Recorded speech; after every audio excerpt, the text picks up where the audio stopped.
Characters children Hayan, Dharshini, Praveenya, Vedanya, Tanvika, Lasya, Himansh, Sweety.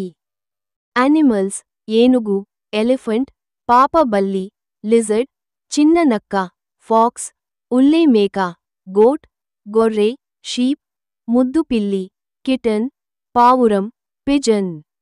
Story: ఒక చిన్న గ్రామంలో 8 ముద్దు పిల్లలు ఉండేవాళ్ళు. వాళ్ళ పేర్లు హాయన్, ధర్షిని, ప్రవీణ్య, వేదన్య, తాన్విక, లాస్య, హిమాంష్, స్వీటీ.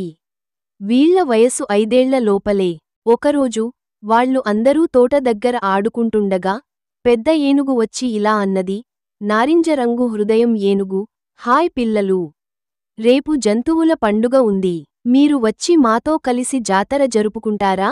పిల్లలందరూ చప్పట్లు కొడుతూ అవును, మేము వస్తాం అని చెప్పారు. రేపు ఉదయం పిల్లలు అందరూ రంగురంగుల బట్టలు వేసుకుని తోటకు వచ్చారు. అక్కడ చాలా జంతువులు వచ్చి ఉన్నాయి.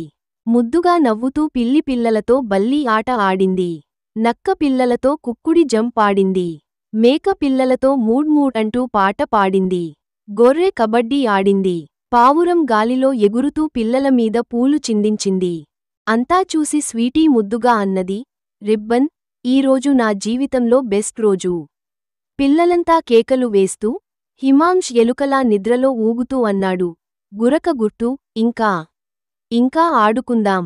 ముగింపున జంతువులు, పిల్లలు కలిసి చెట్టు చుట్టూ గమ్మత్తుగా డ్యాన్స్ చేశారు. ఆకురాలే చెట్టు సంగీత స్వరాలు అమ్మమ్మగారు వచ్చి చివరగా అన్నది: మెరిసే నక్షత్రం, మీరు జంతువులను ప్రేమిస్తే అవి మీకు మంచి మిత్రులు అవుతాయి. పిల్లలందరూ నవ్వుతూ జంతువులకు హగ్గులు ఇచ్చి ఇంటికి వెళ్లారు. ముగింపు వివరణ: ఇది ఒక చిన్న హృదయాన్ని తాకే కథ, ప్రేమ, భక్తి మరియు చిన్నవాళ్ల గొప్పతనం గురించి.